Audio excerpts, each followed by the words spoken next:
सो next question जो given है यहाँ पे 15 cot A is equal to 8 given है यहाँ पे, और हमें फाइंड करना sine A। 15 cot A is equal to 8 given है, हमें फाइंड करना साइन A एंड सेक की वैल्यू फाइंड करनी है। तो चलो सबसे पहले यहाँ पे हम एक राइट एंगल ट्रायंगल्स बनाते हैं।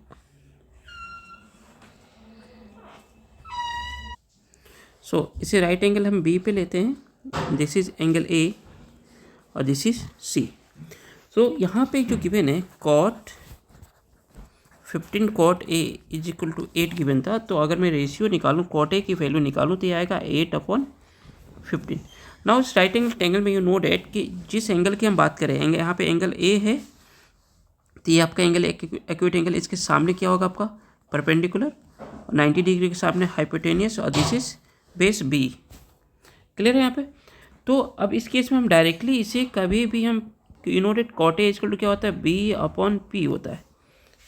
क्लियर है। तो इसे डायरेक्टली हम B और P एज्यूम नहीं ले सकते। रीजन क्या होता है, क्योंकि ये रेशियो है, और ये रेशियो जो लिखा अगर 8/15, तो ये वैल्यू आपका 16/30 भी हो सकता है। तो हम इसे कौन सा वैल्यू लेके चले B और P का, तो ऑलवेज यहाँ पे इसके लिए हम करते क्या हैं, ठीक है, हम क्या लिखेंगे इसके जगह पे, तो हम इसे एज्यूम कर लेंगे लेट द रेशियो बी के, तो ये वैल्यू क्या हो जाएगा 8K और ये 15K। नाउ अब इसे हम B/P के फॉर्म में लेके जा सकते हैं। सो इस केस में यहाँ पे अब हमें देखें तो B और P की वैल्यू आ चुकी है। B की वैल्यू 8K है और P की वैल्यू 15K है। क्लियर है।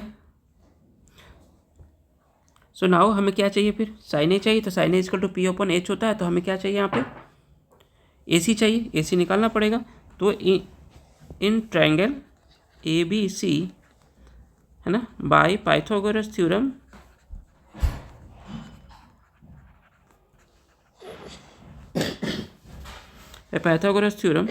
हम यहाँ पर अप्लाई कर सकते हैं। AC² is equal to AB² plus BC²।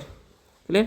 AB की वैल्यू, AB जो बेस है आपका 8K² है, BC की वैल्यू 15K का स्क्वायर है, तो 8K का स्क्वायर मिला आपको 64K², दिस इज 225K²। तो इससे अगर हम ऐड करते हैं तो ये आपको हो जाएगा 289K²। ध्यान देना रखना एक चीज़ के यहाँ पे, जब भी ये इस तरह के एडिशंस होते हैं, ठीक है, तो K² ऐड होके K के पावर 4 हम नहीं राइट करते हैं जी, ओनली कॉफिशिएंट ऐड होता है। तो 64 प्लस 225 ऐड होकर 289K की वैल्यू हमें दे दिया। क्लियर है। ये तो बस AC² है ना। सो AC इक्वल टू क्या होगा, स्क्वायर रूट ऑफ 289K²। 289 का स्क्वायर रूट होता है 17, और ये K² का वैल्यू किया गया। तो AC की वैल्यू आपको आ चुकी है 17K। क्लियर है। सो नाउ अब जो भी हमें चाहिए sine A, you know sine A equal to क्या होता है P/H, और P की वैल्यू यहाँ पे क्या है BC, और H क्या है आपका AC। चलो BC की वैल्यू पुट करो। BC की वैल्यू आपको आई थी 15K, AC की वैल्यू आई है आपकी 17K। सो फाइनली आंसर क्या निकला, K क्रॉस हो जाएगा 15/17, दैट्स साइन A की वैल्यू आ गई।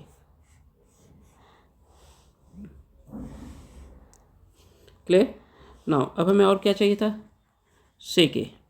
You know that sec A equal to क्या हो गया आपका हाइपोटेनियस अपॉन बेस, और हाइपोटेनियस यहाँ पे क्या है AC है, और बेस क्या है आपका AB। तो इनकी वैल्यू पुट कीजिए यहाँ पे 17K/8K। तो सेक A इक्वल टू क्या हो जाएगा, K से K cross 17/8। So sec A की वैल्यू भी आ गई। That's your answer. होपफुली आपको ये समझ में आएगा क्यों हमने यहाँ पे K लिया, रेशियो K लेके चल रहे हैं। हाँ, कुछ होते हैं यहाँ पे कि इसको आप डायरेक्टली लेके चल लेते हो, क्या कि जैसे cot A इक्वल टू क्या निकल के आया था 8/15, तो इसको आपको B/P आप लेके चल गए, ठीक है। बट क्लियरली वैसे अगर मैथमेटिकली देखा जाए तो इसे हम नहीं लिख सकते कि B इक्वल टू 8 हो जाए और P इक्वल टू 15 हो जाए, ठीक है, इसे हम लेके नहीं जा सकते। बट फॉर इजी कैलकुलेशंस के लिए आप अगर ले जाना चाहते हो तो लेके जा सकते हो, ठीक है। क्लियर है, आपको समझ में आएगा। चलिए नेक्स्ट क्वेश्चन नेक्स्ट वीडियो में देख